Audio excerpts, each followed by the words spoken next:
Cima da hora. Boa noite a todos.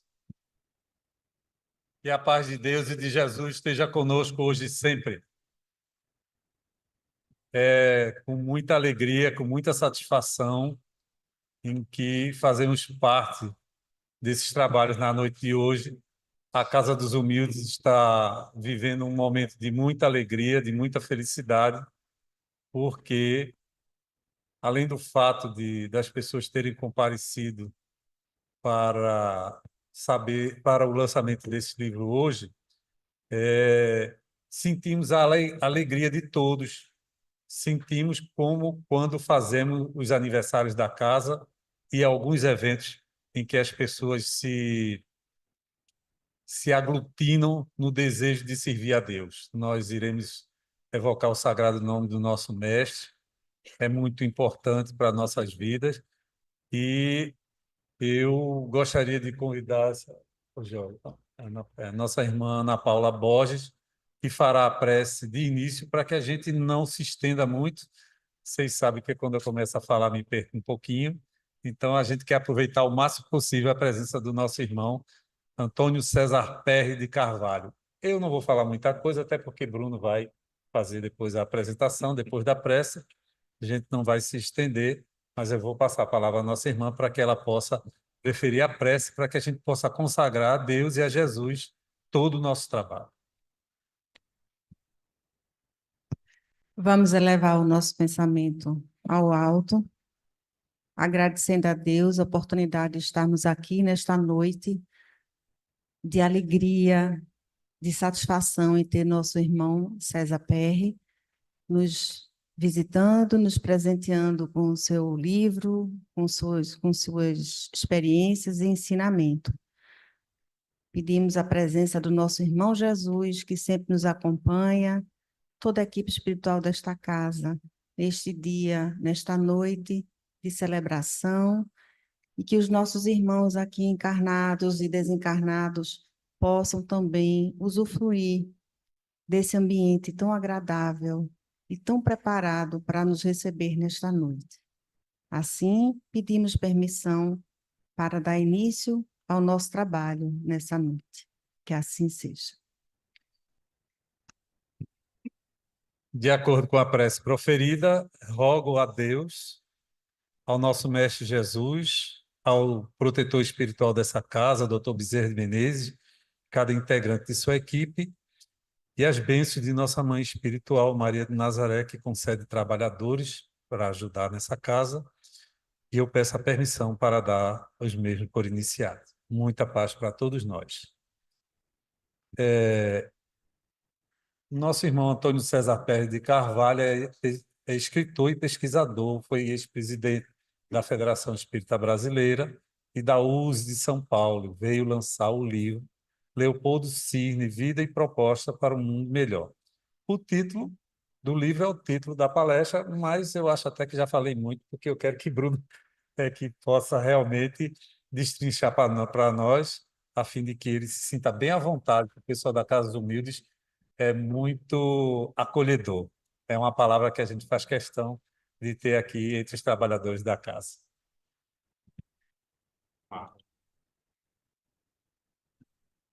Bem, meus queridos amigos e irmãos, muito boa noite. É um motivo de alegria imensa ter o César Perry aqui em nossa casa. Quero dar boa noite a ele. Seja bem-vindo, seu César, Amaro Carvalho. Ontem eu conversando com o Amaro já quer ser parente de seu César, né? Tem Carvalho. Que é Amaro Carvalho e César Perry de Carvalho. Pessoal, é o seguinte, eu queria lembrar uma data que eu acho que não foge à mente do pessoal aqui da Casa dos Humildes, né? A data de ontem, 29 de agosto. Ah, essa data lembra quem? Zildete, como sempre, né? Da Xincha, acertou sempre essa ligação com ela, com Bezerra, com Ivone. Pessoal, nascimento de Bezerra, né, Zildete? Né? E hoje é o dia 30 que sucede o dia 29. E vamos aqui conversar hoje, ouvir seu César sobre, no dia que sucede a data de Bezerra, aquele que foi o sucessor de Bezerra de Menezes nos trabalhos espirituais da FEB, não é? Então, eu queria fazer aqui alguns agradecimentos. Eu quero agradecer a parceria, a doutora Silvinha Campos. Eu ainda fico com Cavalcante na cabeça, né? Silvinha Campos, que em parceria com a Casa dos Humildes trouxe seu César Perry, né? Seu César vai participar de um evento amanhã, o dia inteiro. Agradecer Silvinha do Grupo Espírita Maria Dolores já. No final, a gente vai anunciar o evento de amanhã, né? Não posso deixar de agradecer a essa querida amiga que eu não vi há um tempo já, Cristiane Mascarenhas, já. A Cris hoje dirige, junto com o querido João Alves, o NEP. No Brasil, os NEPs é uma rede de apoio dos NEPs nacionais e internacionais, né? O NEP que foi criado na época do César Perry, na FEB. Então, um agradecimento a Cris, porque antes de Silvia Campos, Cristiane ligou para mim e disse: Bruno, o César Perry vai vir. Eu digo: pronto, vou me lançar seu César Perry, né? Aí depois eu fiquei contente também, porque Silvinha me disse, quando foi falar com o seu César disse: olha, deu um jeitinho para ir lá na Casa dos Humildes, né? Lá em Recife. Pessoal, agradecer ao pessoal dos centros espíritas, né? Pelo menos que eu estou vendo aqui, João Caldas, da Fraternidade Espírita, Morada do Sol, em Casa Amarela, são de outras casas, mas são amigos de 30, 40 anos já. Doutor Luiz Guimarães, do Centro Espírita Caminhando para Jesus. O Centro Espírita Caminhando está no momento de saudade, porque partiu essa semana Jomar Lima, um grande nome do espiritismo aqui de Pernambuco. Mas eu fiz, inclusive, a palestra quarta-feira lá no Caminhando. Seu Luiz, no velório do corpo do querido Jomar, foi quem falou em nome dos amigos do Caminhando, né? Então, se tiver mais alguém de centro espírita aqui, meu amigo Taua Gomes também, lá do Caminhando e daqui da Casa dos Humildes, né? Taua estava conosco lá na quarta-feira. Então, e vocês sejam bem-vindos, né? É um motivo de alegria, de honra. E eu brinquei com o senhor César já é conhecido, né? Então, todo mundo passar para o senhor César, eu conheço o senhor. Pessoal, eu estou com uma cola aqui, que antes de apresentar o senhor César, eu vou me apresentar. Tá? Pessoal, eu fiz mestrado, vejam bem, fiz pós-graduação, mestrado, e estou fazendo doutorado em César Perry. Tá? Então, quando a gente tem uma certa idade, vai estudar algo, é porque gosta muito, né? Então, eu gosto muito do César Perry, isso aí é indubitável, né? Porque tem sido um verdadeiro aprendizado. Eu venho conversando com o César Perry há 4 anos já. A vida de seu César Perry é um repositório da memória do movimento espírita do Brasil, né? Repleta de historiografia, de memória. Bom, isso aqui muita coisa eu sei, mas tem uns nomes aqui que eu queria. Seu César Perry, profissionalmente, a área dele é odontologia, atuou como docente, sendo professor titular aposentado da Unesp, Universidade Estadual Paulista, foi pró-reitor de graduação da Unesp, pesquisador do Núcleo de Pesquisas do Ensino Superior da Universidade de São Paulo, atuou no SESU do MEC, Secretaria de Educação Superior, consultor do INEP, Instituto Nacional de Estudos e Pesquisa, do MEC, e presidente da ABENU, Associação Brasileira de Ensinos Odontológicos. Fora do espiritismo, seu César tem muitos estudos científicos e livros na área da odontologia. Eu quero dar uma pausa rápida, porque o primeiro vínculo da noite do seu César Perry com Pernambuco. O biografado tem um vínculo com Pernambuco, que ninguém sabia, não é?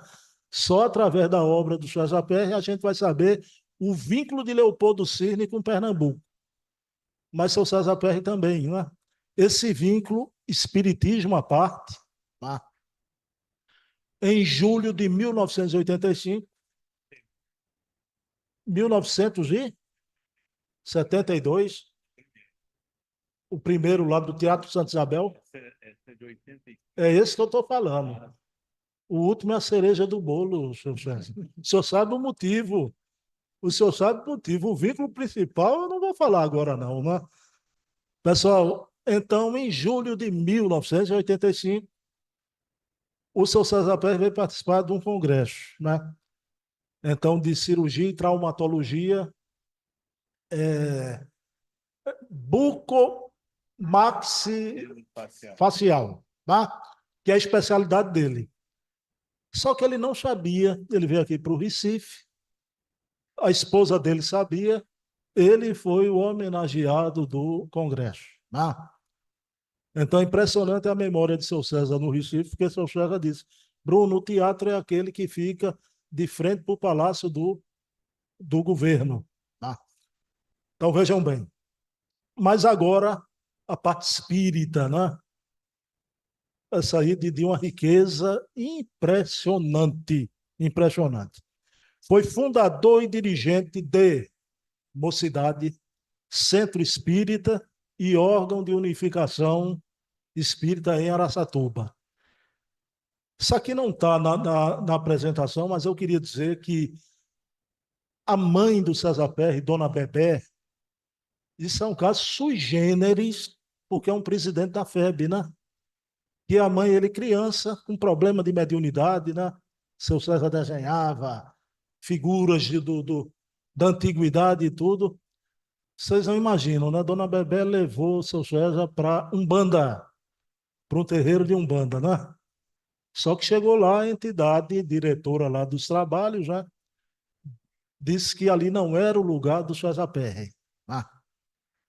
E aí sim ele encontrou o espiritismo e começou sua trajetória. Agora, foi presidente e vice-presidente da USE, União das Sociedades Espíritas de São Paulo, foi diretor e presidente da FEB, Federação Espírita Brasileira, com um adendo. Ele e o seu amigo de jornada, desde a USE, Nestor Majotti, até hoje, na história do Espiritismo, né, foram os únicos dois presidentes da FEB que não são rustenguistas. Isso explica muita coisa, né?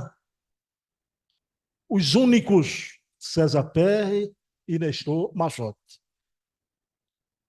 Quem lê a obra de Leopoldo Cirne, é impressionante como a história tende a se repetir.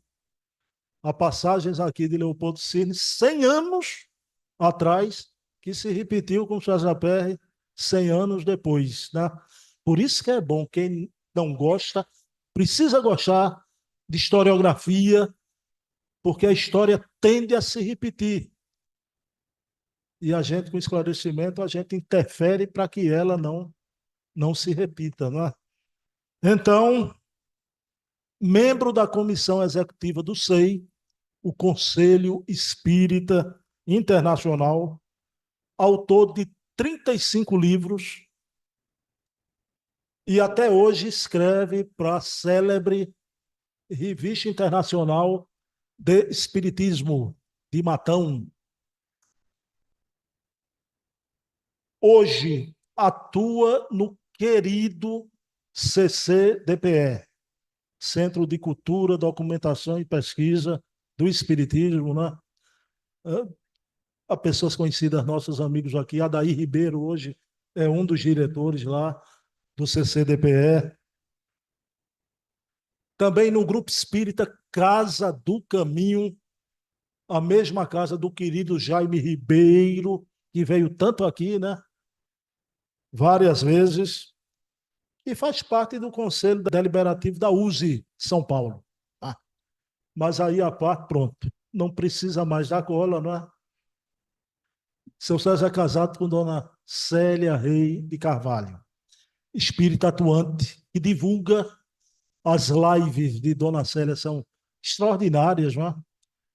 Mas acontece o seguinte, seu César é muito amigo do Divaldo. O pessoal do Divaldo gosta de cozinha. Tá?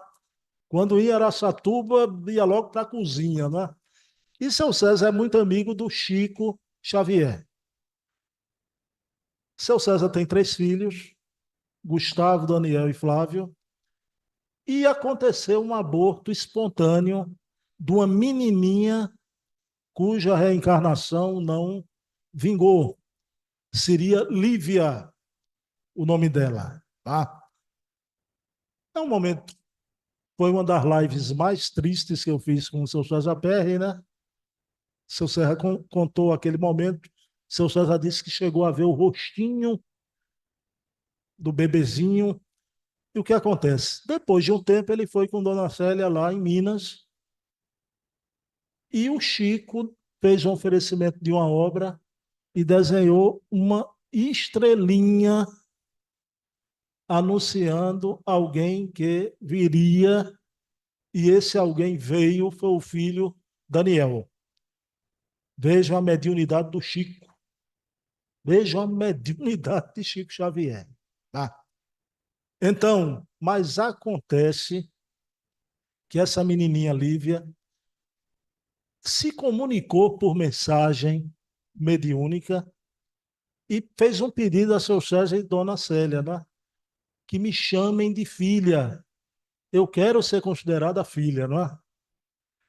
Então, por isso que eu, na live que eu fiz com o seu César, quando eu terminei, eu perguntei a ele, né, seu César, o senhor teve quantos filhos? E seu César respondeu, 4. Ah, 4, porque Lívia assim pede. Ah. Pessoal, então, o vínculo, a cereja do bolo, né?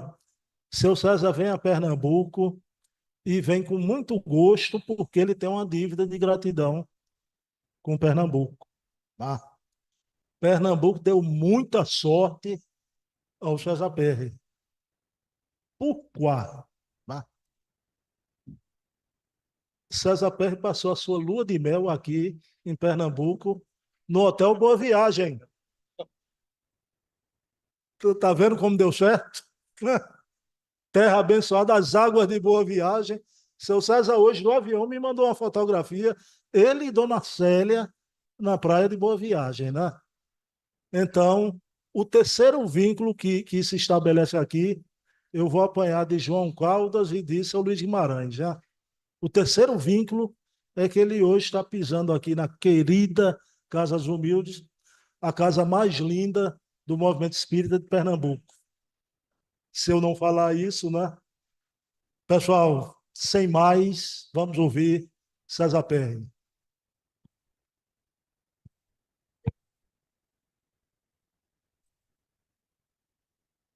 Boa noite a todos. É motivo de muita alegria estarmos aqui hoje, né, na Casa dos Humildes, e todo esse entusiasmo aí do Bruno, nós já conhecemos, porque mensalmente nós gravamos um programa no blog Bruno Tavares, né? E para nós é motivo de realmente de satisfação retornarmos mais uma vez a Recife. E o fato é que hoje nós vamos desenvolver um tema, Leopoldo Cirne, Vida e Propostas por um Mundo Melhor. E vocês vão entender a razão de nós estarmos aqui lançando esse livro hoje. Leopoldo Cirne, ele foi um grande vulto do movimento espírita brasileiro, mas foi olvidado durante décadas e décadas. Em função disso, é que nós começamos a nos deter em estudos, né, sobre a vida dele e verificamos que não existia uma biografia ainda. Havia pequenas anotações, vamos assim dizer, biográficas, inseridas em algum livro, alguma revista, mas não uma biografia completa dele. E a partir daí é que nós começamos, então, a pesquisar sobre a vida e a obra de Leopoldo Cini. Hoje isso é relativamente mais fácil, né?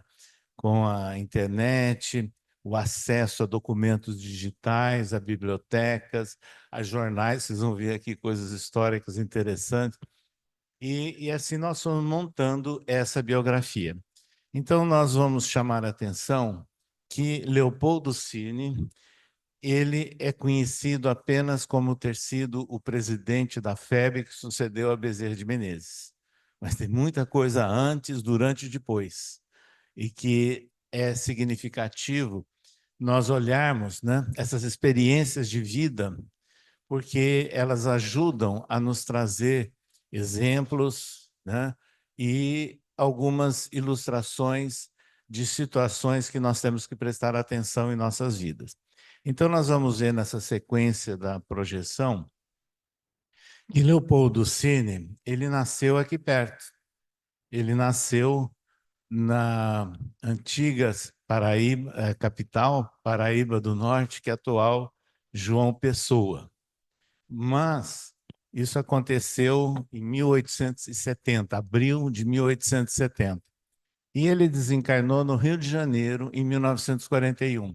Então, nós temos ali uma ilustração dele mais jovem, na próxima época da desencarnação, e aqui é uma tela pintada por Napoleão Figueiredo, de São Paulo, aliás, irmão do Paulo Figueiredo, né, que é conhecido no meio artístico.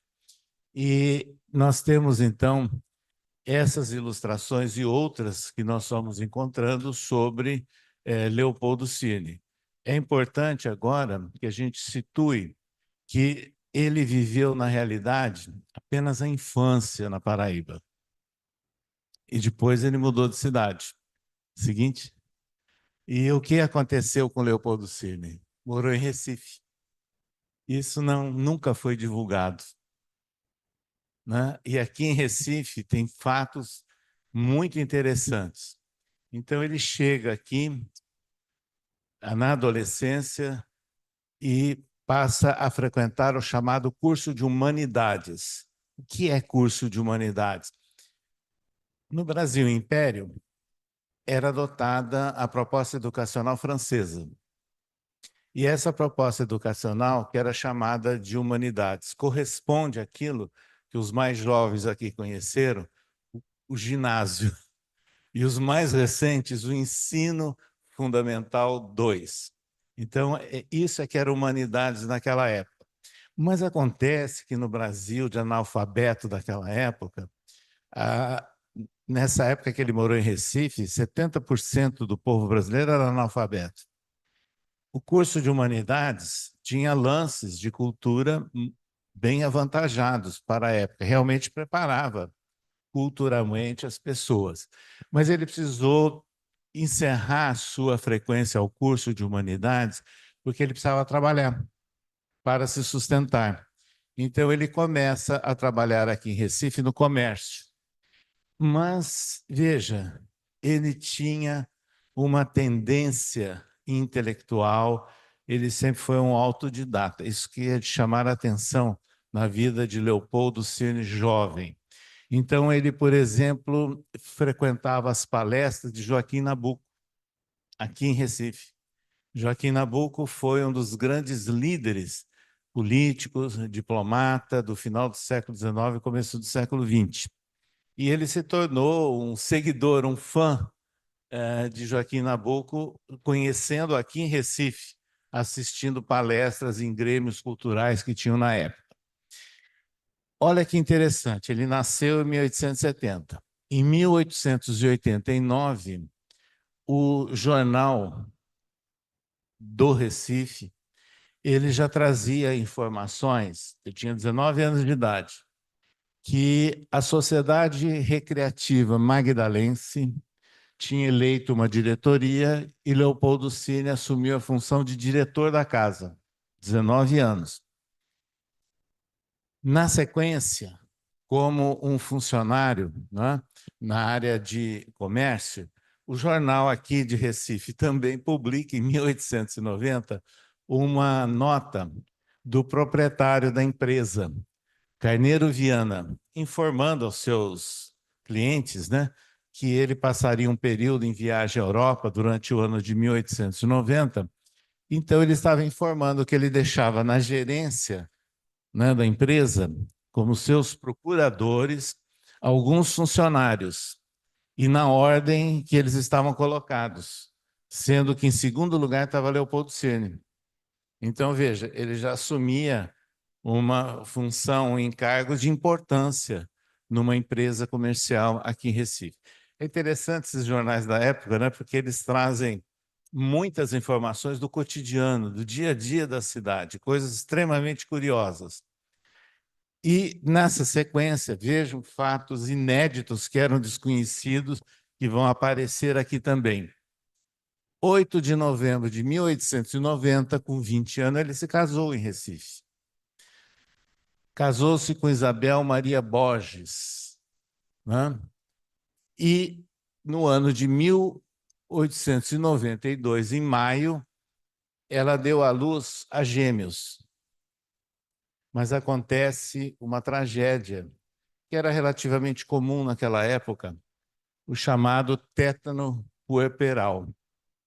É por isso que muita coisa mudou depois de vacina antitetânica e outros cuidados sanitários durante a gestação que são indispensáveis, mas naquela época matava, não é?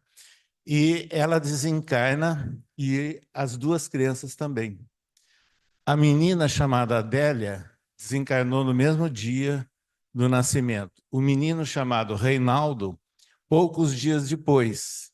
E ela própria desencarnou no dia 5 de junho do ano de 1892.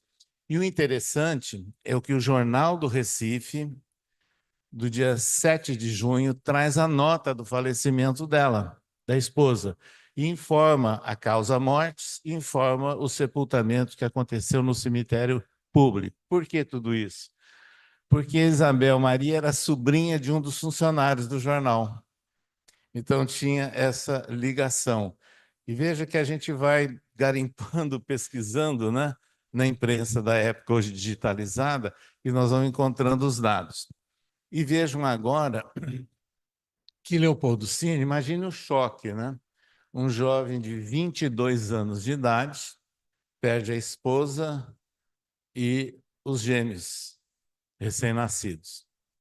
Ele não era espírita nessa época. Então, ele realmente sofreu um grande choque. E, em consequência disso, é que ele resolve, então, se mudar de Recife. Então, nós vamos ver aqui na sequência, antes disso, que ele publicou no Jornal do Recife, dia 5 de julho, um poema que ele escreveu homenageando a esposa desencarnada, que é chamada Grinalda de Goivos. Então, vejam, um estilo praticamente parnasiano, né? Então, ele tinha também um senso literário inato. Escreveu uma poesia, não é? E que foi publicada aqui no Jornal do Recife. Na sequência, em consequência, depois de todo esse trauma que ele viveu, ele resolve ir para o Rio de Janeiro. E aí tem um fato, mais uma vez os jornais da época noticiavam até os passageiros dos navios. Olha que interessante. E aí, no jornal do Recife, tem a informação, no dia 2 de março de 1893, né, menos de um ano depois dele perder a esposa e os gêmeos, que ele era um dos passageiros no vapor nacional chamado Alagoas, em direção ao sul. Esse navio, na verdade, um paquete ou um barco a vapor, um navio a vapor, que é o que existia, Alagoas, e tem a foto dele que a gente encontra na internet também. na época era o maior navio que operava aqui no Brasil. E esse navio, aliás, chamado Alagoas, tem um outro fato histórico, porque no ano de 1879, ele levou o imperador Pedro II e sua família no exílio para a Europa. Então, tinha nesse navio, inclusive, várias informações históricas no alojamento que foi usado pelo Pedro II. E esse navio era marcante, então, histórico na época, e ele só desapareceu quando a Marinha Brasileira resolveu já desativá-lo e transformá-lo, inclusive, em alvo, né, para os testes de tiro, o que é comum isso, né, em vários países. Mas veja que interessante essas informações. Então, ele vai em direção ao sul, não falou que ele ia para o Rio de Janeiro, porque o navio ele ia fazendo a chamada cabotagem, né? Parava em vários portos. Nessa sequência, eu gostaria de chamar a atenção que os jornais de Recife continuaram trazendo notícias de Leopoldo Cirne. Veja, ele já estava no Rio de Janeiro, 10 de setembro de 1904. O jornal publica uma carta dele, que é essa coluna ali da extrema esquerda, e nessa carta de 28 de agosto de 1904, ele se dirigiu ao cunhado dele, que era o doutor Henrique Martins, na época uma pessoa conhecida aqui em Recife, homenageando e dizendo que ele cuidou do sobrinho, que desencarnou no Rio de Janeiro de uma forma repentina, também de uma moléstia contagiosa. Henrique Martins, esse cunhado, foi secretário da Faculdade do Direito aqui de Recife. Mas a coisa não para aí. Vamos ver agora na sequência. O irmão, por parte de pai de Leopoldo Cirne, mais velho que ele, graduou-se em Direito, seguiu a carreira, foi diretor da Faculdade de Direito aqui do Recife, e a praça que tem até hoje, na frente da faculdade, tem o nome de Adolfo Cirne. Esse Adolfo Cirne é irmão de Leopoldo Cirne. Então, vejo quantas vinculações, né, que vão surgindo e que eram desconhecidas, de Leopoldo Cirne com Recife. Mesmo residindo no Rio, os jornais da época também relataram, né, o passageiro que voltou a Recife para rever familiares. Então, ele esteve aqui nesse período de tempo também, antes de ser presidente da FEB. Então, nós chamamos a atenção aqui dessa ligação da vivência, né, de Leopoldo Cirne e seus familiares com Recife. Na sequência, ele já estando no Rio de Janeiro, ele chegou lá, lembre-se, em 1894. E interessante, alguns amigos resolveram convidá-lo para ir conhecer uma reunião espírita, uma reunião de estudos. E, coincidentemente, naquela reunião estava o presidente da FEB, Dr. Francisco Dias da Cruz, que era médico e depois ele se transformou no maior divulgador da homeopatia no país. Dr. Dias da Cruz. Dr. Dias da Cruz ficou impressionado com aquele jovem que estava chegando lá, com a sua vivacidade, com o seu interesse, a eloquência para comentar e demonstrando, inclusive, interesse em estudar o Livro dos Espíritos. E isso aconteceu. Então, ele foi convidado, né, numa das reuniões seguintes, já de fazer alguns comentários sobre o Livro dos Espíritos, que era a obra em estudo. Isso em 1894. De repente, a Dr. Dias da Cruz encerra o mandato dele de 4 anos, é eleito presidente da FEB, Júlio, professor da Faculdade de Direito do Rio de Janeiro, Júlio Leal, mas ele não aguentou o ambiente. Ficou 7 meses como presidente da FEB e pediu demissão. E aí gerou uma crise na FEB. Nessa crise é que alguns resolveram convidar Bezerra de Menezes, que havia sido também presidente da FEB apenas por 1 ano, e só 1 ano, pela mesma razão, ele não gostaria de voltar. Mas aí ele foi intimado a voltar. Então, Bezerra de Menezes foi eleito um período tampão, né, do segundo semestre de 1895, e no dia 28 de dezembro de 1895, olha o que aconteceu. A eleição de Bezerra de Menezes como presidente da FEB e o jovem Leopoldo Cirne como primeiro secretário, aos 25 anos de idade. Em 1898, em janeiro, houve uma nova eleição da diretoria da FEB, Bezerra sendo reconduzido, só que o Cirne já entra como vice-presidente. E vejam, Bezerra de Menezes sofreu um tipo de um AVC em dezembro do ano de 1899. Aí ele já ficou não só impossibilitado, como afastado das suas atribuições na FEB. E desencarnou 4 meses depois, 11 de abril de 1900. Quem assume interinamente? Leopoldo Cirne. Mas aí, pelo estatuto, havia necessidade de fazer uma nova eleição. E ele foi eleito presidente da FEB com 30 anos, né? No dia 4 de maio de 1900. E ele foi sucessivamente reconduzido até 1914. Então, ele ficou 14 anos como presidente da FEB, além de mais 2 anos como vice-presidente e um outro período como primeiro secretário. Nessa sequência, nós gostaríamos de chamar a atenção que Leopoldo Cirne, na condição de presidente da FEB, ele tinha, interessante, ideias próprias. Vamos ver, então, aqui algumas coisas notáveis na época e que o distinguem. Ele, autodidata, estudou francês por conta própria. Então, ele tinha aí algo inato dele, né, relacionado com a França. E ele se transformou em tradutor de 2 obras de Leon Denis, que são até hoje editadas pela Federação Espírita Brasileira. No Invisível, Cristianismo e Espiritismo. E ali nós localizamos até uma dedicatória de Leon Denis, né, ao seu amigo fraternal Leopoldo Cirne, e do ano de 1899 isso. Então ele já estava vinculado, né, com o pensamento de Leon Denis. E esses 2 livros aqui têm muito a ver com a linha de pensamento e as propostas de Leopoldo Cirne. No Invisível é um livro sobre mediunidade, na trajetória, né, da nossa civilização, e depois a visão espírita.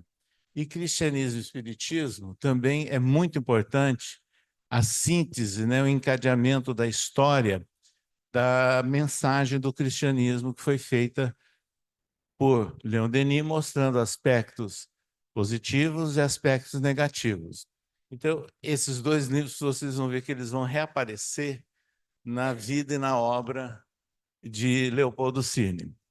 Pois bem, acontece, eu disse que ele tinha ideias próprias. Ele era rustenguista, porque a capital do Império naquela época, Rio de Janeiro, recebia todos os ismos, todas as novidades, num entrechoque violento de ideias, de tendências. Era típico do Rio de Janeiro naquela época. E aquelas lideranças espíritas ligadas à FEB e outras instituições, quem eram eles? Católicos, que estavam começando a conhecer espiritismo. E, de repente, surge uma obra pretensamente analisando aí todos os 4 evangelhos de Jesus. Eles se interessaram, porque estava muito próximo da linha de pensamento deles. Isso é importante. E ele estava nesse grupo. Mas ele começou a se distinguir pelo seu interesse em divulgar a obra de Allan Kardec. Se nós buscarmos as páginas de Reformador da última década do século XIX e das primeiras décadas do século XX, vocês vão entender o que eu estou falando. A preocupação não era o Evangelho segundo o Espiritismo. Estudava-se divulgava-se alguma obra de Kardec, e a versão sobre o Evangelho à luz do Espiritismo é essa obra que eu citei. Mas ele passa a se interessar por Kardec. E como presidente da FEB, ele propôs e realizou um primeiro grande congresso brasileiro, que foi para homenagear o centenário de nascimento de Allan Kardec, então, outubro do ano de 1904, e que foi assim um sucesso na época. A FEB até então não tinha sede, ficava mudando de sedes alugadas, ficava às vezes menos de um ano numa sede. E isso foi, inclusive, realizado na sede de um predecessor de um sindicato, vamos assim dizer, um auditório no Rio de Janeiro.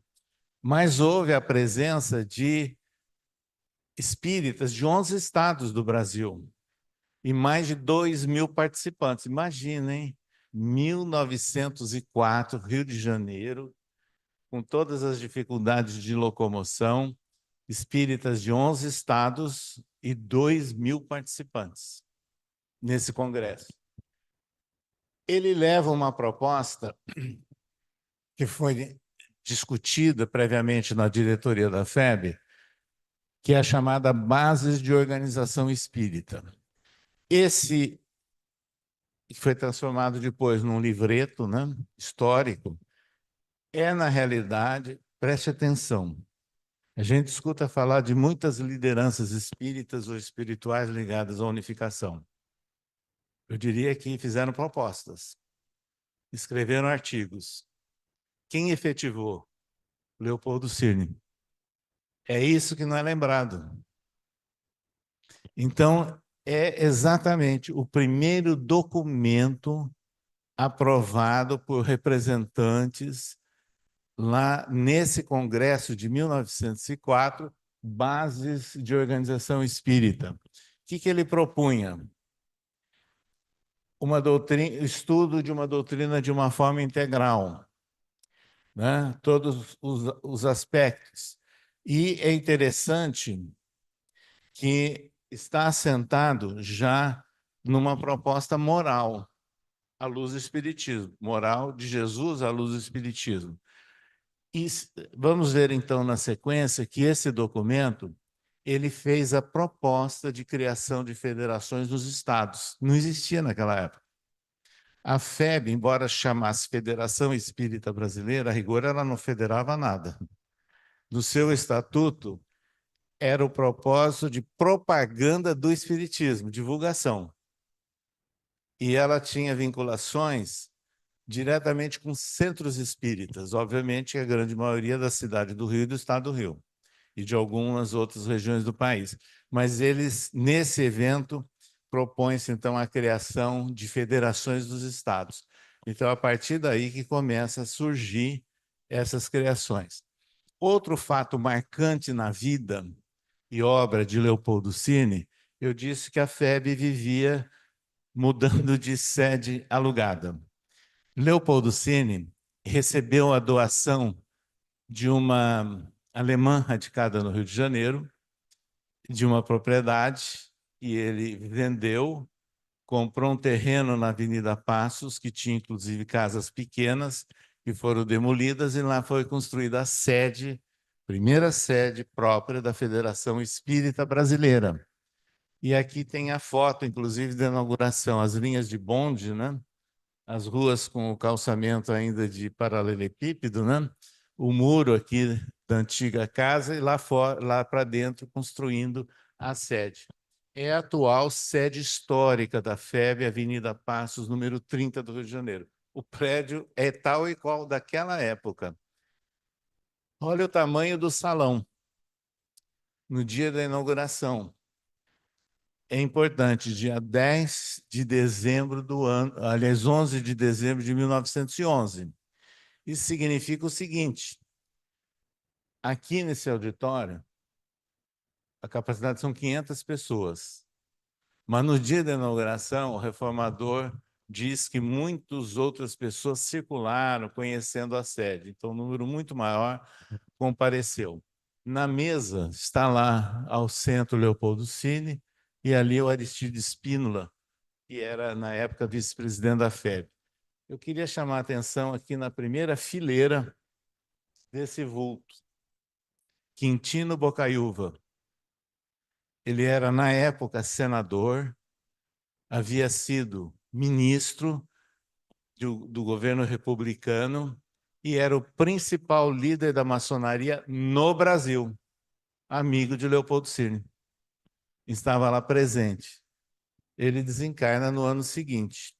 Mas é interessante a gente ver essas vinculações, né, e amizades de Leopoldo Cirne com o mundo intelectual, com o mundo político, embora ele não se envolvesse diretamente em nada disso. Na sequência, vamos mostrar aqui a vocês uma síntese das ideias, das propostas que Leopoldo Cirne defendia desde que ele era secretário da FEB. Então, olha, ele escreveu um artigo, 1º de janeiro de 1897, o Reformador naquela época era quinzenal, onde ele fala sobre a união do movimento espírita. Preste atenção no que ele escreveu. Deveria estar acima de facções doutrinárias, consolidação dos laços de fraternidade entre todos os espíritas. Essa era a ideia dele. Sabe o que aconteceu?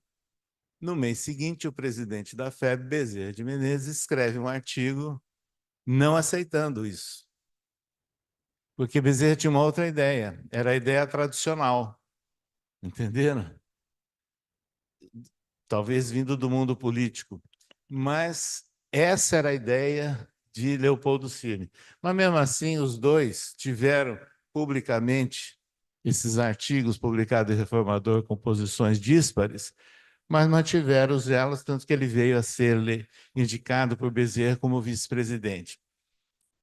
Ele trabalhava pela divulgação das obras de Kardec.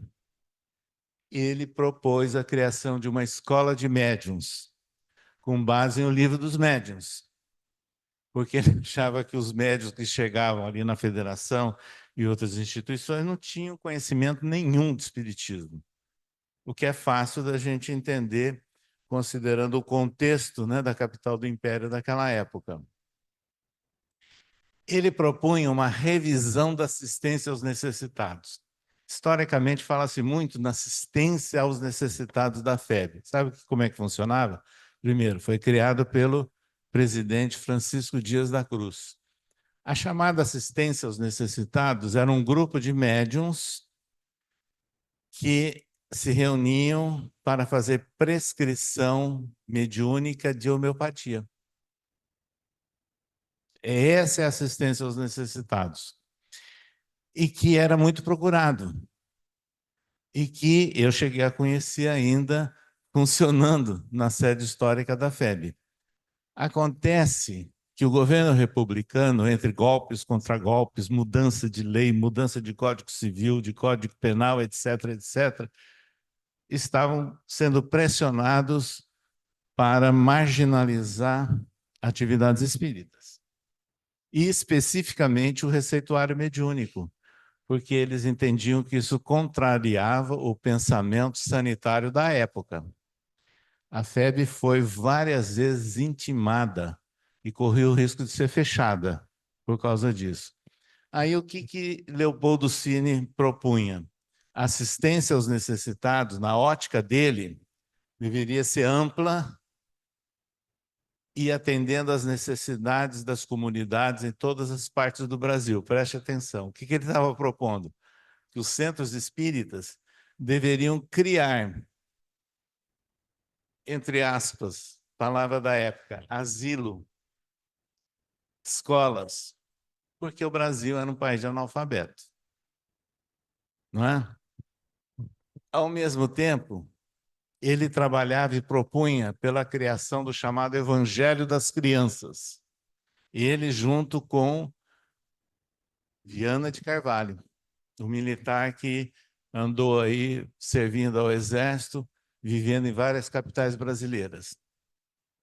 E ele chegou a publicar no Reformador matérias, várias, sobre o Evangelho das Crianças. Porém, a proposta dele, junto com Viana de Carvalho, só foi efetivada na FEB 4 meses depois da destituição dele como presidente, em junho de 1914. Aí surgiu aquilo que hoje é chamado evangelização da infância. Mas é uma proposta que nasceu de Leopoldo Cini com Viana de Carvalho. No final da gestão dele, olha o que ele propunha: a criação de um conselho administrativo da FEB bem representativo. Por quê? O conselho administrativo da FEB, a diretoria, era e continua tradicionalmente sendo constituído de alguns espíritas que viveram no ambiente da própria FEB. Nem todos são originários de centro espírita. E ele propunha que devia ampliar, já que é uma federação, tem que ter uma representatividade. O que aconteceu depois de tudo isso? Reação. Por isso que ele foi destituído da presidência da FEB em fevereiro do ano de 1914, porque os diretores não aceitavam isso de forma nenhuma, não aceitavam a revisão e transformação da assistência aos necessitados numa linha mais ampla e não estavam muito afeitos à divulgação das obras de Kardec. Então, ocorreram muitos choques e entrechoques. Seguinte, mas vejam, ideias avançadas, muito avançadas. Eu assinaria embaixo todas essas propostas dentro do contexto que ele viveu. E algumas delas necessitadas ainda em nossos dias. Então, vejam, isso é muito interessante, essa síntese. Vamos ver, então, na sequência, o que aconteceu. Havia programado, foi publicado edital da eleição da FEB. Vejam o que nós descobrimos. Estava encoberto, não era conhecido. Cartas abertas contra o Leopoldo Cini, contra a eleição dele. Quem é o autor? Manuel Quintão, membro da diretoria da FEB, companheiro antigo de Leopoldo Cini e que depois foi eleito vice-presidente e presidente. Essa carta aqui, o conteúdo é terrível, eu diria. Carta aberta, também assinada por Pedro Richard, tesoureiro da FEB. Todos eles, eu diria, desmerecendo o vulto, o papel e as propostas de Leopoldo Cini. Está registrado isso pelo próprio Leopoldo Cini em seus livros, que foi uma das terríveis reuniões que ele viu na vida dele. Essa da eleição. Obviamente, ele não foi eleito. E foi eleito presidente da FEB aquele que era o vice, Aristides Espínola, e depois todos esses sucessivamente foram presidentes também, mas mudando totalmente o foco e as propostas de Leopoldo Cini. Vamos ver então agora, nessa sequência que nós estamos mostrando, que o militar Viana de Carvalho, na época lotado, né, na 8ª Região Militar do Brasil, era aqui do Nordeste, que tinha sido amigo e apoiado por Leopoldo Cini, inclusive, como orador da FEB, no período que ele serviu lá na Praia Vermelha, no Rio de Janeiro, ele escreve uma carta para um amigo, e essa carta foi localizada. Nessa carta, olha o que ele escreve. Na carta dirigida a um amigo, pouco tempo depois, março de 1914, a eleição tinha sido em fevereiro. Olha o detalhe aqui da carta. Por cá, no entanto, as coisas não vão bem. Alijaram Cirne da federação com grave prejuízo para a tribuna doutrinária entre nós. Os invisíveis continuam em luta encarniçada contra a propagação dos bons princípios. Tomam os companheiros sugerindo-lhes deliberações em absoluto antagonismo às recomendações de Kardec. Está escrito, manuscrito reconhecido de Viana de Carvalho. Então, para a gente entender aquele contexto que viveu e lutou Leopoldo Cini.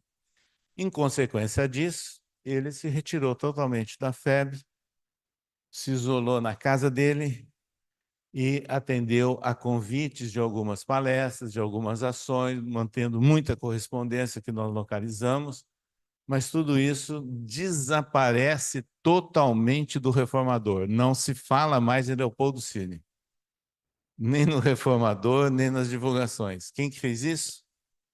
No interior de São Paulo, Carba Schutel, que sempre teve uma linha independente, vinculada a Kardec, de grande valor, com muita autonomia, e no interesse sempre de discutir assuntos que afrontavam a própria ditadura de Vargas. Mas ele discutia e levava ideias espíritas. Carba Schutel. No jornal Clarim aparecem muitas notícias de Leopoldo Cine. Através disso é que nós restauramos alguma coisa que Leopoldo continua fazendo, né, de uma forma solitária às vezes. Mas veja que interessante. Ele era muito amigo, Leopoldo Cine, mantinha correspondência com a Anália Franco.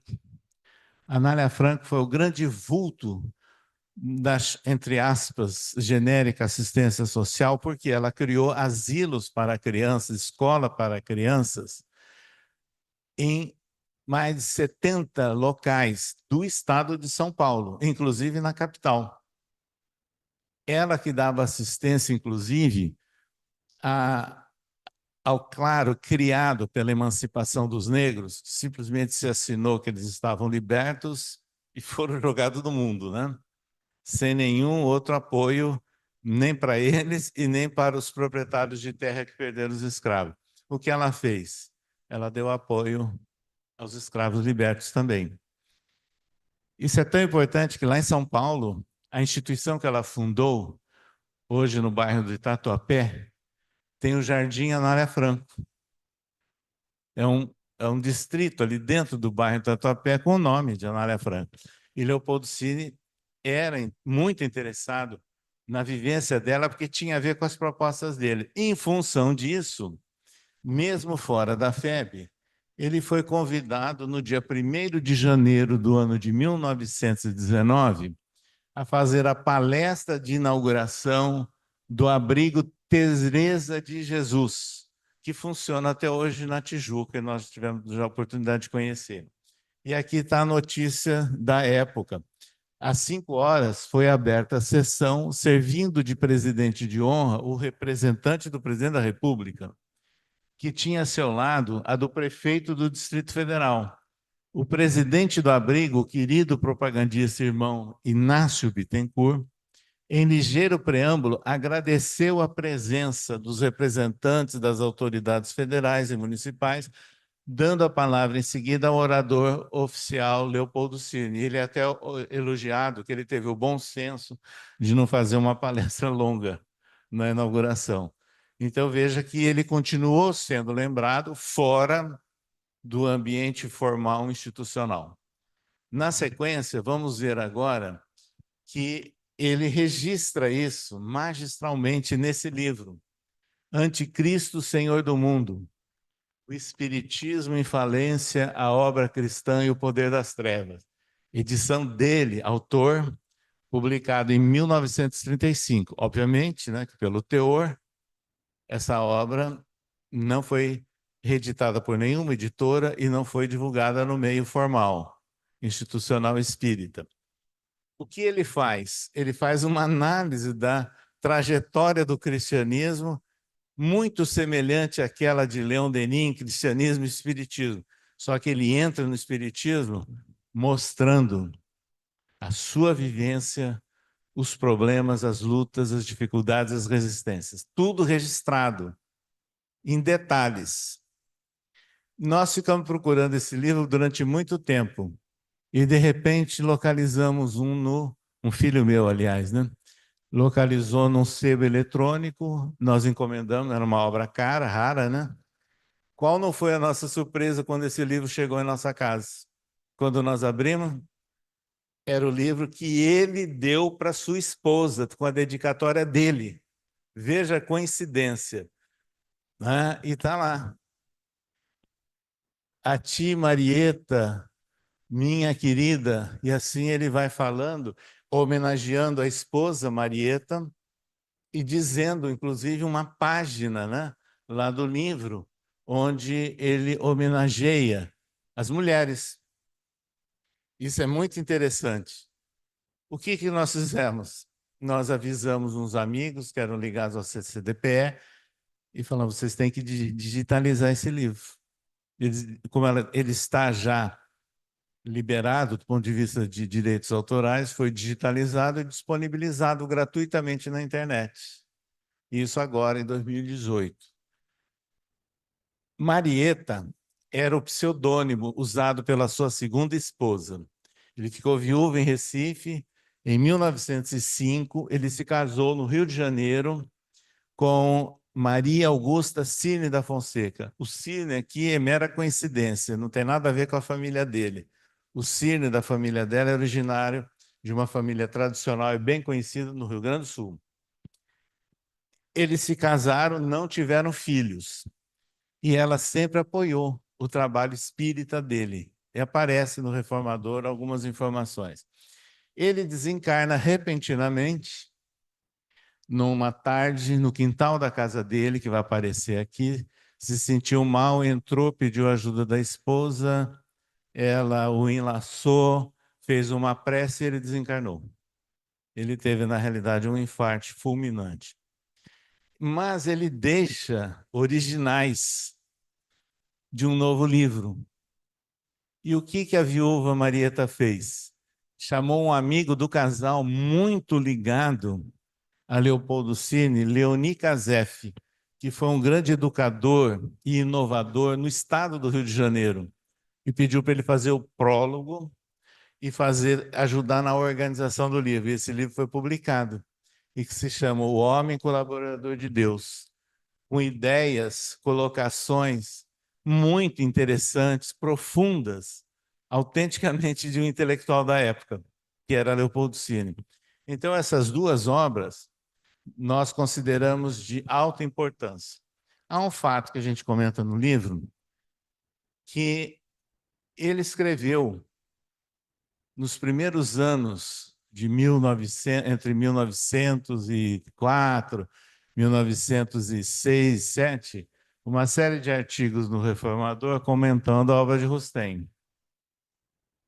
Mas depois ele amaina a posição dele e busca o interesse por Kardec. Veja que coincidência.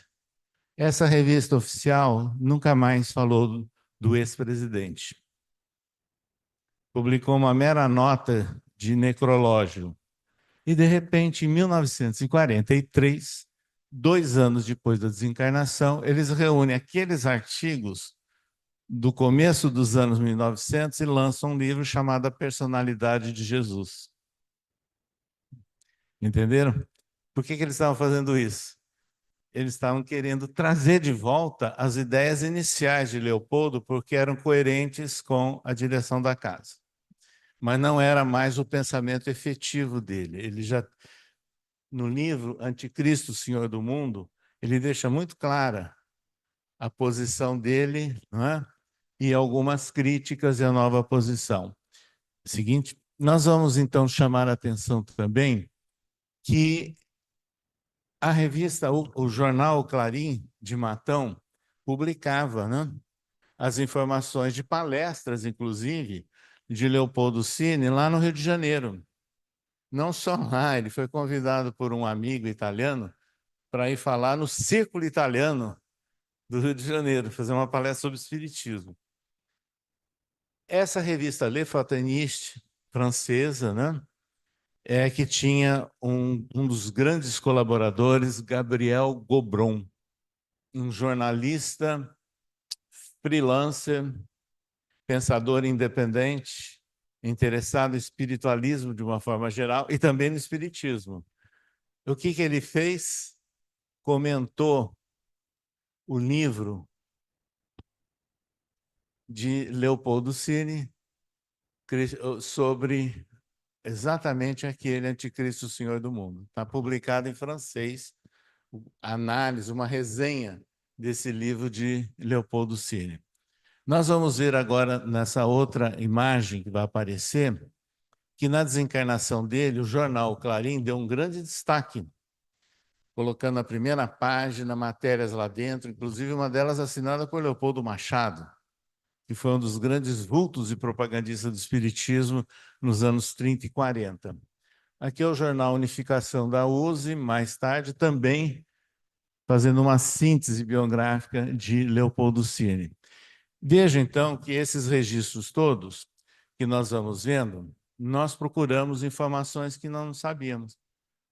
Então, nós tínhamos nos jornais do Rio de Janeiro da época, que publicava os necrológios todos, né, os avisos, etc. Leopoldo Cine, Marieta Cine, a esposa, né, agradece a todos que lhe tributaram conforto espiritual pelo pensamento do seu inesquecível marido, Leopoldo Cine, convidando os seus parentes, amigos e irmãos em crença a participarem das preces por sua alma, que serão realizadas na próxima quinta-feira, 7 de agosto, né, de 1941, às 20 horas, em sua residência, a Rua Visconde de Santa Isabel, lá, e ela agradecendo a presença por esse ato de caridade. Quando nós vimos esse endereço, eu falei, bom, eu tenho que ir ao Rio para ver algumas coisas. E localizamos a casa, pelo menos existia até 2022. É essa casa aqui, no bairro de Santa Isabel, dentro do bairro genericamente chamado Grajaú. Ela existia até 2022, a casa que ele residiu com Marieta. Mas nós quisemos saber, mas eu nunca ouvi falar do túmulo de Leopoldo Cine. Para o espírito, isso não tem muito valor, mas se a gente está fazendo uma pesquisa histórica, é interessante saber. Foi sepultado? Onde? Como é? São informações históricas. Então, nós tivemos no cemitério de São João Batista, e com muita dificuldade, porque o cemitério foi privatizado há 10 anos atrás, a documentação era da gestora inicial Santa Casa de Misericórdia do Rio de Janeiro, nós fomos de um lado, fomos do outro, e não se achava nada de Leopoldo Cine, apenas o registro que ele foi sepultado lá, e dava o endereço do sepultamento, que não existe mais, do túmulo. Depois de muita pesquisa e contando com um amigo advogado do Rio, descobriu-se o seguinte: Marieta alugou um túmulo, como é comum no Rio de Janeiro, na época por 5 anos. Quando completou 5 anos, ela renovou mais 5. Só que aí ela se muda, ela estava sozinha no Rio, se muda para o Rio Grande do Sul, Porto Alegre, onde viviam os parentes dela. E o que aconteceu? Os restos mortais dele foram exumados e transladados para o jazigo perpétuo do Barão de Santa Cândida e sua família, que era, na verdade, um ascendente da Marieta, do lado da esposa. Então, nesse ossário, no cemitério de São João Batista, estão lá os restos mortais de Leopoldo Cine, embora não apareça plaquinha, nada. São os familiares do Barão de Santa Cândida. Mas na documentação não descobrimos tudo isso.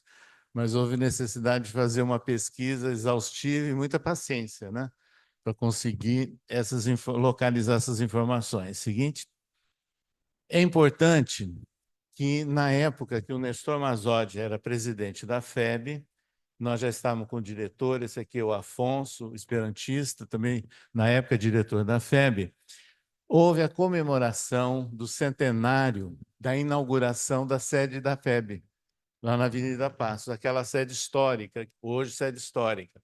Então, houve um seminário que nós participamos, em homenagem a Leopoldo Cine, e foi inaugurado um busto que foi feito na época, de Leopoldo Cine, lá na sede histórica da FEB.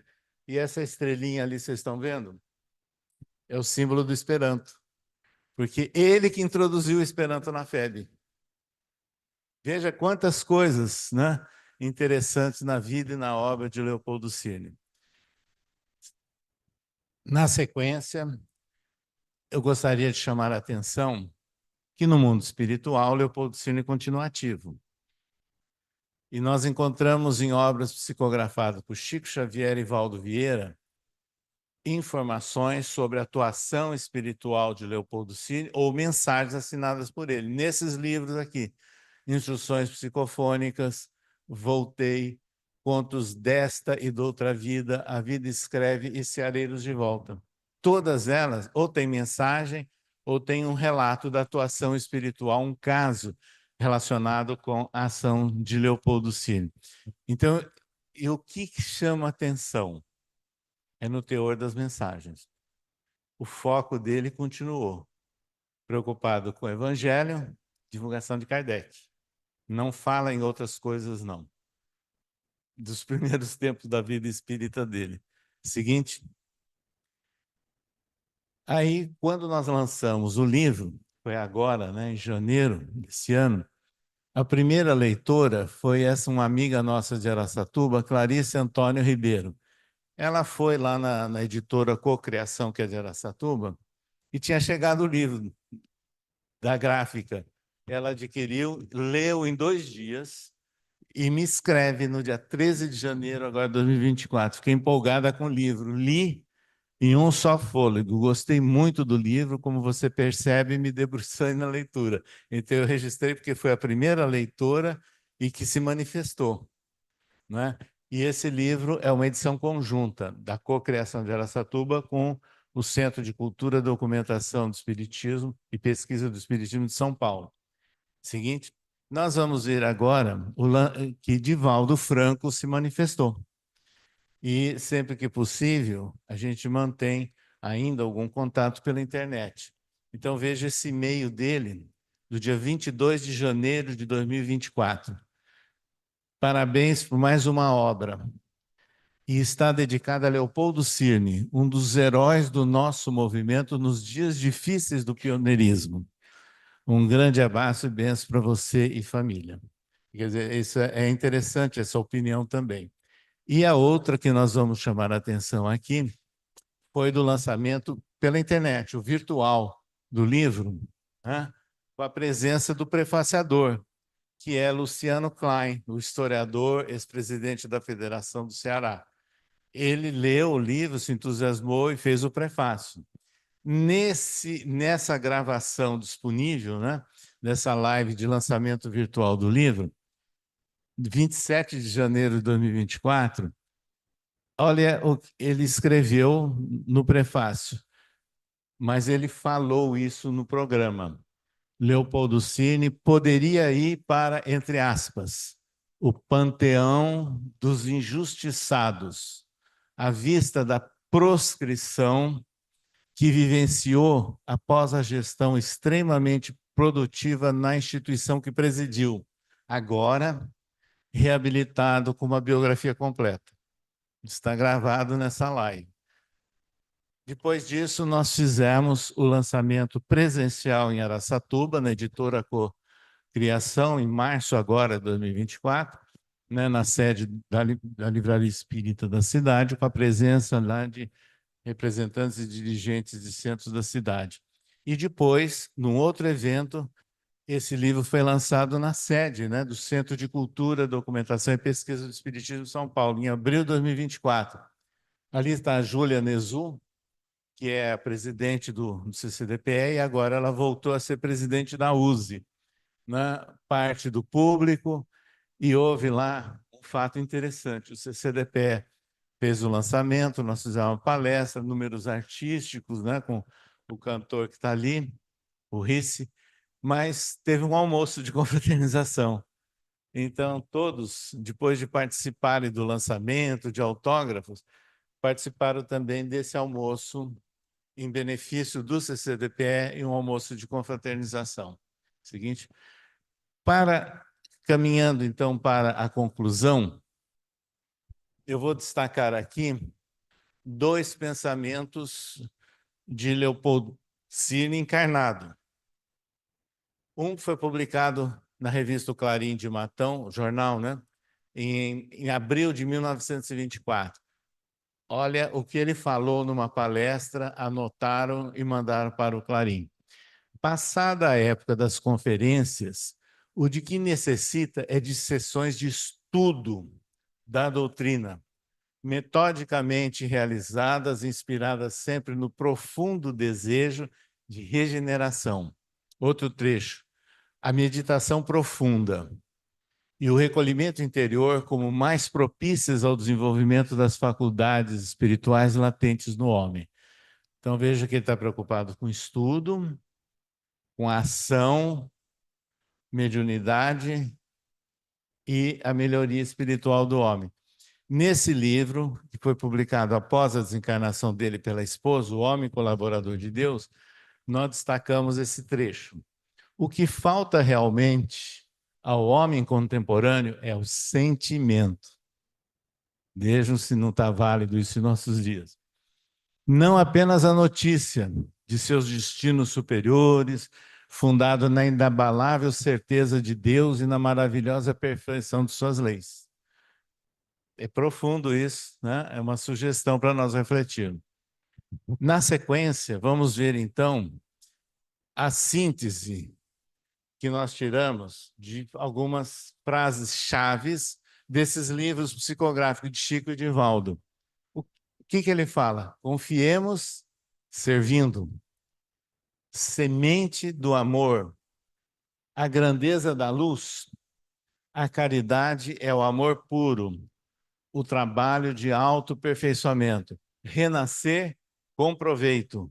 Conhecimento e experiência e com exclamação. Salve Allan Kardec. Essas ideias que ele defendia enquanto encarnado aparecem nessas obras mediúnicas que nós citamos. Para concluir, vamos aqui trazer uma frase de Emmanuel, do livro Calma. Olha essa frase de Emmanuel que reflete tudo o que aconteceu com Leopoldo Cine. Silencia e espera, porque Deus e o tempo tudo esclarecem, restabelecendo a verdade. E com isso nós encerramos a nossa apresentação. Obrigado a todos.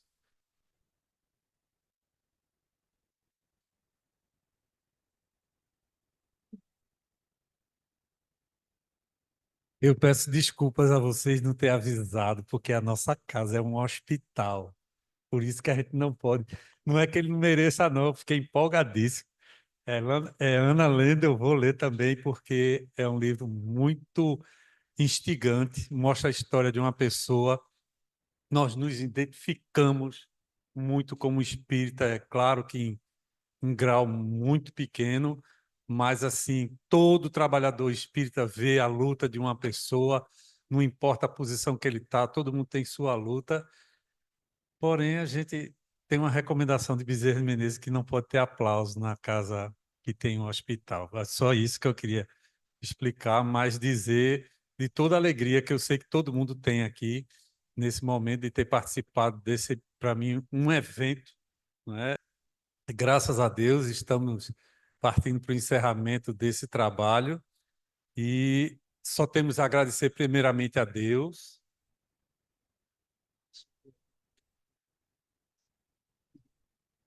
Claro.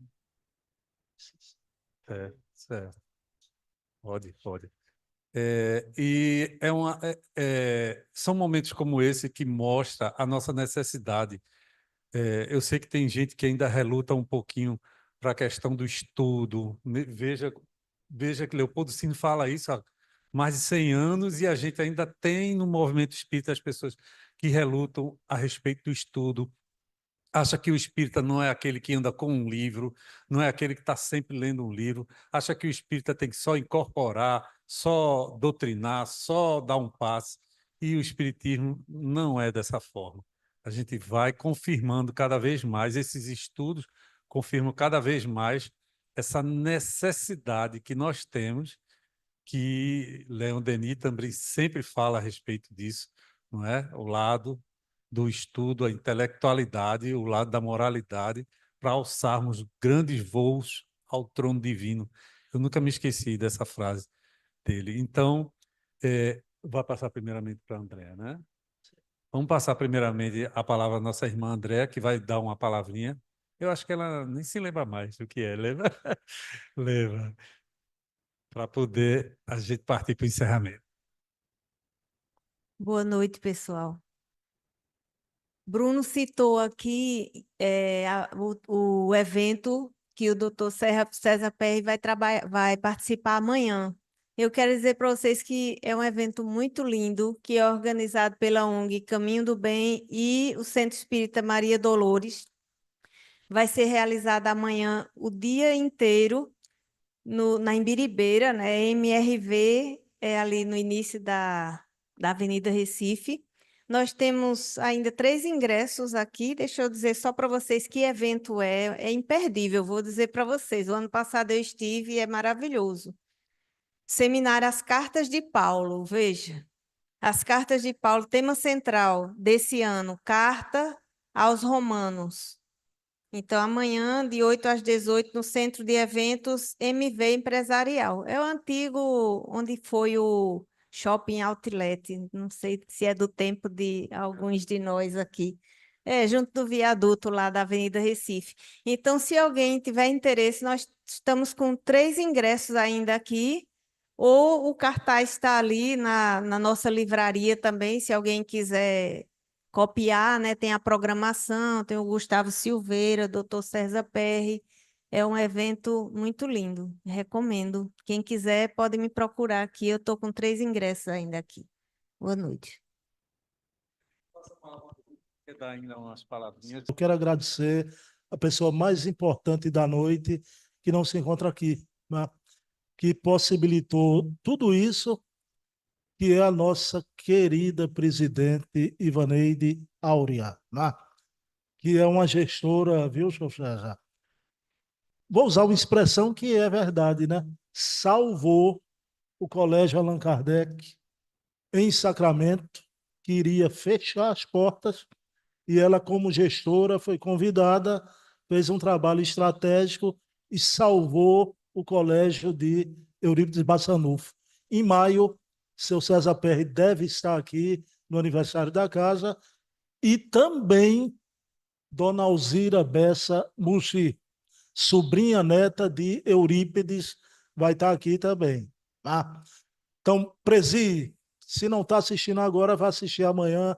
Gratidão por tudo. Eu e a nossa querida nutricionista Bete Madruga. Eu disse, Ivaneide, não faça isso. Ela, Bruno, 80 pessoas, 160 lanches.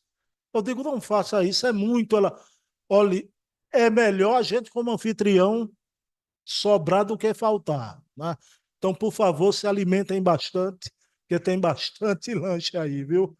Ok, pessoal, gratidão. Beijo na alma. Bom, então nós agora estamos encerrando o banquete espiritual e depois vai ter alguma coisinha também para o corpo físico. Da casa. Ah, eu não sei o que é, não, mas mandaram entregar. É, presente da casa. Da lua de mel, é? Eita, bolo de rolar isso aí. Bolo de rolo. É. Obrigado, obrigado. Então, a gente sabe que isso é só mimos. Na realidade, nossos corações estão todos, tenho certeza, muito agradecidos por esse trabalho que ele enfrentou para trazer um personagem que a gente fica assim, meu Deus do céu, tinha uma pessoa com a obra dessa no movimento espírita e a gente não tem conhecimento, né? Apesar que a gente sabe que tem ainda muita gente que a gente precisa conhecer, mas que era uma pessoa que trouxe ideias à frente do tempo dele, mas como o próprio Emmanuel diz, está ali, né? O tempo, Deus vai restabelecendo tudo, certo? Vamos convidar agora nosso irmão Luiz Jorge, que fará a prece de encerramento dos trabalhos. Eu sei que a equipe espiritual da casa também está muito feliz. Nós tivemos uma presença maciça aqui para prestigiar essa aula, porque isso é uma aula para nós, muito importante para confirmar nossas bases, as bases do Espiritismo, aqueles que lutaram, aqueles que fizeram alguma coisa, que deixaram um legado, porque é isso que agora nós estamos fazendo na nossa pequena e querida Casa dos Humildes, que é deixar um legado dentro da nossa capacidade, mas deixar um legado. Então vamos encerrando com essa mensagem interessante de Deus e o Tempo Esclarecem. E uma rápida lida no livro, são 2 livros em um. Narra a história de Leopoldo Cisne, mas por trás tem a história do Espiritismo. O Deus comandando a história, nós apenas narramos. Então, nesse clima, esse presente que nós recebemos hoje, tanto da presença de Perry, mas também de nossos amigos espirituais que aqui estiveram presentes. E é em função disso que agradecemos, nessa grande árvore, a árvore da vida que nos dá frutos, frutos estes que nós consumimos e podemos sim distribuir com todos aqueles que estão ao nosso caminho. A grande árvore, os frutos espirituais das nossas ações. E o nosso mundo espiritual que sempre esteve conosco, nunca nos deixou à margem. As nossas dores, tristezas e alegrias são anotadas e são incentivados a cada momento de lucidez que nos fazemos. E neste momento, bem agradecidos ao plano espiritual e ao plano carnal, esta união divina. Sigamos em frente.